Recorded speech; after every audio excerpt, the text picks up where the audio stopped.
Alhamdulillah, wassalatu wassalamu ala Sayyidina Muhammadin Rasulillah wa ala alihi wa sahbihi wa mawala. Wa asyhadu an la ilaha illallah wahdahu la syarikalah wa asyhadu anna Muhammadan abduhu wa rasuluh la nabiyya ba'dah. Amma ba'du, fa inni usikum wa nafsi bittaqallah wa ta'atihi la'allakum tattaqun. Ma'asyiral muslimin rahimakumullah. Pada momentum ibadah Jumat kali ini, marilah kita senantiasa meningkatkan ketakwaan dan keimanan kita kepada Allah Subhanahu wa taala. Juga meningkatkan rasa syukur kita karena begitu besar nikmat Allah yang telah kita rasakan sampai saat hari ini, dan begitu banyak nikmat yang kita rasakan walaupun musibah, ujian kita hadapi, namun masih kalah dengan nikmat yang telah diberikan Allah kepada kita semuanya. Sehingga syukur kita senantiasa harus kita kuatkan. Semua nikmat yang dianugerahkan kepada kita pasti kita tidak mampu untuk menghitungnya. Sebagaimana Allah berfirman dalam ayatnya, wa in ta'uddu ni'matallah la tuhsuha innallaha laghafurur rahim. Dan jika engkau menghitung nikmat Allah, niscaya engkau tidak dapat menentukan jumlahnya. Sesungguhnya Allah benar-benar Maha Pengampun lagi Maha Penyayang. Jemaah rahimakumullah, pada khutbah siang hari ini, khatib ingin mengambil tema tolong menolong dalam kebajikan dan ketakwaan. Allah berfirman dalam sebuah ayat Al-Maidah ayat 2 pada ayat terakhir, Bismillahirrahmanirrahim, wa ta'awanu 'alal birri wat taqwa wa la ta'awanu 'alal ismi wal 'udwan wattaqullaha innallaha shadidul iqab. Jemaah rahimakumullah, kita semua sebagai umat Islam dan sebagai mukmin tentunya kita diperintahkan oleh Allah untuk senantiasa meningkatkan ketakwaan kita kepada Allah Subhanahu wa taala. Dengan benar-benar takwa, yaitu dengan kita menjalankan seluruh perintahnya dan menjauhi segala larangannya. Dalam kehidupan ini, kita sebagai manusia sosial tidak pernah lepas dari orang lain. Kita tidak mungkin bisa hidup dengan sendirian atau menyendiri di sebuah tempat tanpa orang lain di sisi kita. Nah, karena inilah kita diwajibkan untuk mempunyai sifat tolong-menolong. Kita sebagai pegawai negeri sipil misalkan, kita juga tidak bisa bekerja dengan sendirinya, harus dengan orang lain. Sehingga di dalam kompetensi kita ada kompetensi yaitu untuk kita kerjasama dengan orang lain. Nah, tema ini saya ambil mungkin untuk semoga bisa kita merefresh ingatan kita tentang kerjasama ini, yang mana ini menjadi sebuah kunci keberhasilan dari sebuah kerja-kerja kita, baik kerja dalam masyarakat umumnya dan khususnya dalam kerja-kerja di dalam instansi kita untuk meraih ataupun mencapai kinerja yang terbaik untuk kantor kita, tempat kita bekerja. Jamaah rahimakumullah, ayat tadi memberikan kita panduan, acuan dan arahan bahwa Allah Subhanahu wa taala meminta kita itu untuk tolong menolong di dalam mengerjakan kebajikan, dan dalam mengemban ketakwaan kita kepada Allah Subhanahu wa taala. Kenapa di sini Allah berikan ataupun menyampaikan sebuah ayat selanjutnya, yaitu bertakwalah kepada Allah, sungguh Allah sangat berat siksanya. Nah, ini menjadi ancaman buat kita bahwa kalau kita tidak bisa berhasil di dalam kita tolong menolong dalam kebaikan, maka tentunya sesuatu yang tidak baik akan kita peroleh. Maka di sini Allah memberikan ancaman bahwa Allah sangat berat siksanya. Dalam hadis Nabi disampaikan bahwa dari riwayat Abdur Zaid bin Khalid al-Juhaini radhiyallahu anhu, dia berkata, Rasulullah SAW pernah bersabda, barang siapa yang menyediakan bekal bagi orang yang berperang di jalan Allah, berarti dia telah ikut berperang. Dan barang siapa yang memberikan nafkah kepada keluarga orang yang berperang tersebut dengan kebaikan, berarti dia telah ikut berperang. Hadis riwayat Bukhari dan Muslim. Nah, satu hadis ini di dalam kitab Syarah Riyadhus Shalihin, karya daripada Syekh Salim bin Id al-Hilali, dijelaskan bahwa orang yang membantu orang lain yang berperang di jalan Allah, begitu, misalkan dengan menyediakan kendaraannya, menyediakan sarananya, menyediakan berbagai hal untuk persiapan perangnya, maka dia dihitung ikut berperang di jalan Allah. Bahkan dijelaskan di sini bahwa orang yang membantu keluarga orang berperang tersebut, mungkin dengan menjamin nafkah keluarganya, anak istrinya, menjamin keamanannya, menjamin keberlangsungan hidupnya pada saat dia ditinggal oleh suaminya untuk berperang di jalan Allah, maka mereka pun juga dihitung sebagai ikut berperang di jalan Allah. Nah, ini menjadi sebuah gambaran tolong-menolong yang mempunyai nilai yang sama pada pokoknya, gitu. Nah, tentunya di era sekarang di kita tidak ada perang, tidak ada peperangan yang sesuai dengan hadis tadi, tapi sama dalam masalahnya, yaitu bahwa kita adalah di dalam menegakkan kebaikan ataupun kebenaran. Sehingga di dalam pekerjaan kita, misalkan kita di institusi kita ada namanya membangun budaya organisasi, misalkan. Kalau kita lihat ada IPSPK, integritas gitu kan, kemudian pelayanan, kemudian sampai pada kesempurnaan gitu. Itu juga merupakan proyek kebaikan yang ada di institusi kita. Nah, kalau kita tidak bekerjasama, setiap kita, lini kita, dari mungkin pejabatnya, mungkin stafnya, tentu tidak akan tercapai tujuan yang ditentukan oleh institusi kita. Misalkan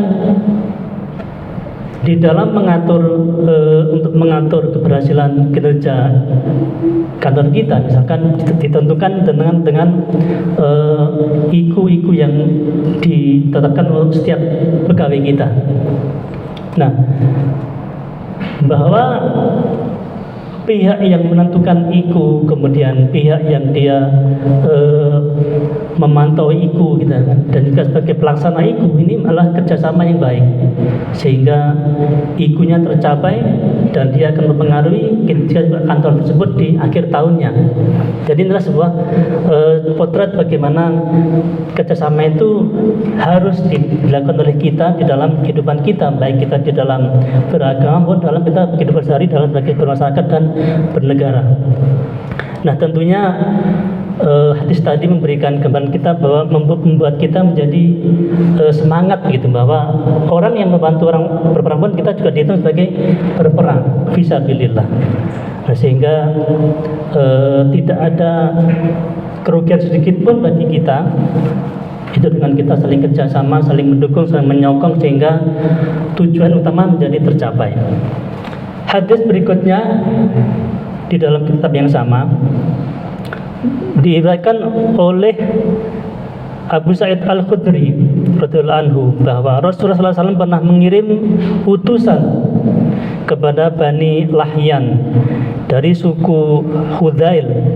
Lalu beliau bersabda, hendaklah ada seseorang dari setiap 2 orang untuk berangkat dan yang lain menetap, dan pahalanya dibagi untuk keduanya. Nah, beliau sampaikan ada 2 orang.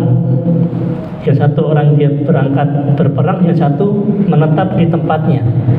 Jadi tidak boleh ada yang kosong kan gitu kan. Jadi itu sebuah potret atau sebuah contoh bagaimana kehidupan kita gitu. Bahwa suatu saat kalau ada sesuatu peperangan, maka tidak boleh berangkat semuanya, harus ada yang dia berjaga di tempat tinggalnya. Atau misalkan ada huru-hara, mungkin kebakaran atau mungkin hal lain yang itu menyibukkan kita, sehingga ada pembagian peran gitu.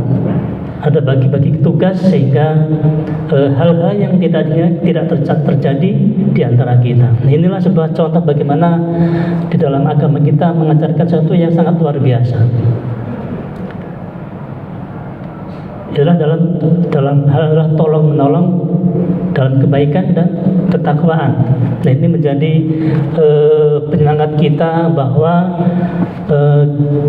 kita bekerja, kemudian kita bermasyarakat sama, tidak jauh dari hal tolong menolong.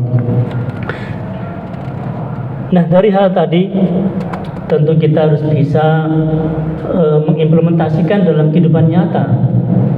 Tadi saya gambarkan bagaimana sebuah tujuan institusi kemudian dirumuskan dalam sebuah peraturan gitu, misalkan tentang undang-undang pabrik dan cukai misalkan. Jadi mulai dari pembuatan undang-undang, kemudian penjelasannya, kemudian pengejawantahannya sampai pelaksananya itu sesuatu yang sangat rapi atau harmoni gitu. Sehingga orang yang dia menyusun undang-undangnya, orang yang dia mengawasi pelaksanaannya dan pelaksananya, semua dihitung sama, yaitu bekerja ataupun dia berperang dalam menegakkan kebaikan, yaitu tujuan yang baik, yaitu bagaimana pengaturan impor ekspor sesuai dengan yang diundangkan dan mengatur seluruh hal terkait impor ekspor, sehingga menjadi sebuah harmoni dan menghasilkan sebuah penerimaan negara yang luar biasa dan bisa mengawasi segala hal yang bocor, segala hal yang lemah, sehingga ditentukanlah tadi aparat sebagai pengaman ataupun pengawas, sehingga tidak ada celah yang bolong atau tidak ada celah yang lolos dari pengawasan, sehingga ini menjadi semakin mengoptimalkan penerimaan negara. Nah, ini adalah sebuah contoh yang baik.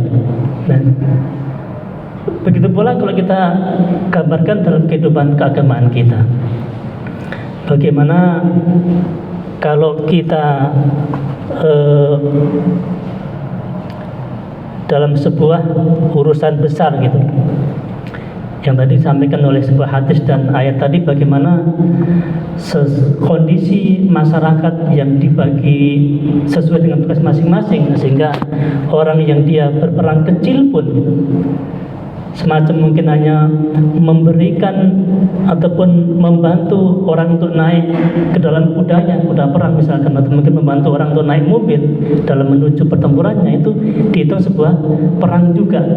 Jadi tidak ada peran yang tidak berguna gitu, sekecil apapun di dalam peran-peran kita. Nah, ini semoga menguatkan kita di dalam pekerjaan kita sehari-hari, bahwa kita semua punya peran, kita semua punya misi untuk mendukung misi kantor, untuk menuju misi institusi, sehingga sekecil apapun peran kita itu tidak sia-sia. Maka kalau kita lihat bagaimana sebuah tangki besar gitu yang isinya mungkin minyak, ternyata dengan bocor yang sekecil pun itu mempunyai arti yang luar biasa gitu, sehingga itu bisa membuat tangki menjadi mungkin tersulut api, tangkinya jadi hancur. Nah, ini sebuah peran yang luar biasa, bermakna sekecil sebesar jarum kecil tapi mempunyai makna yang luar biasa. Nah, semoga ini menjadi peluang kita, bahwa peluang kita sama, baik kita sebagai pejabat, sebagai pelaksana, sebagai kepala kantor, semua sama, yaitu mendukung sebuah misi kantor sehingga semua tercapai dengan baik. Dan di endingnya di akhir tahun biasanya kita akan mendapatkan nilai yang baik gitu.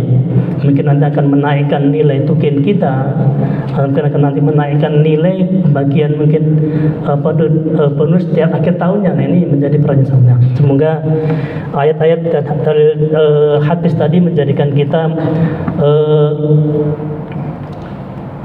penenang kita, sehingga bahwa kita ini mempunyai peran yang sangat penting gitu, dan kita semua dihitung di dalam kebaikan yang sama. Semoga kita semua jamaah rahimahullah diberikan Allah kemudahan, kekuatan, juga keberkahan di dalam kita untuk mengimplementasikan nilai-nilai tolong menolong tadi dalam kehidupan nyata, dan kita mudah dalam melaksanakan sehari-hari. Barakallahu li wa lakum fil Qur'anil azim wa nafa'ani wa iyyakum bima fihi minal ayati wa dzikril hakim wa taqabbala minni wa minkum tilawatahu innahu was-sami'ul alim.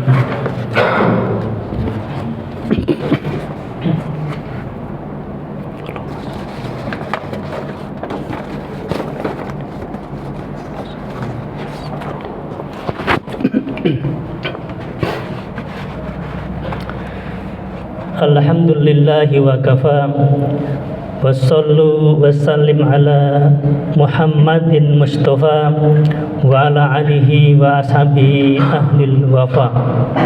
Asyhadu an la ilaha illallah wahdahu la syarikalah wa asyhadu anna Muhammadan abduhu wa rasuluh. Amma ba'du, fa ya ayyuhal muslimun usikum wa nafsi bi taqwallah wa ta'ati la'allakum turhamun. Ma'asyiral muslimin rahimakumullah. Pada khutbah kedua ini marilah kita mereview dari khutbah pertama tadi, bahwa marilah kita senantiasa mengokohkan ukhuwah kita, menguatkan kerja-kerja sama kita, sehingga setiap tujuan kita dan kebaikan Allah berkahi dan Allah rahmati, sehingga tujuan tercapai dengan baik, optimal, dan sesuai dengan yang kita rencanakan, dan bermanfaat buat orang lain, baik dalam kehidupan dunia dan akhirat. Untuk itu kita berdoa bersama pada Allah Subhanahu wa taala, semoga Allah mudahkan langkah kita menuju apa yang kita cita-citakan dalam kerja dan kehidupan kita ini. A'udzubillahi minasyaitonir rajim. Bismillahirrahmanirrahim. Allahumma ighfir lil muslimina wal muslimat wal mu'minina wal mu'minat al ahya'i minhum wal amwat innaka sami'un qaribun mujibud da'wat ya qadiyal hajat. Rabbana ighfir lana wa li ikhwanina alladzina sabaquna bil iman wa la taj'al fi qulubina ghillan lil mu'minina rabbana innaka ra'ufur rahim. Allahumma ighfir lana dhunubana wa li walidina warhamhum kama rabbawna shighara. Rabbana hab lana min azwajina wa dhurriyyatina qurrata a'yuni waj'alna lil muttaqina imama. Rabbana zalamna anfusana wa illam taghfir lana wa tarhamna lanakunanna minal khasirin. Rabbana atina fid dunya hasanah wa fil akhirati hasanah wa qina adzabannar. Subhana rabbika rabbil izzati amma yasifun wa salamun alal mursalin walhamdulillahi rabbil alamin. Aqimissalah.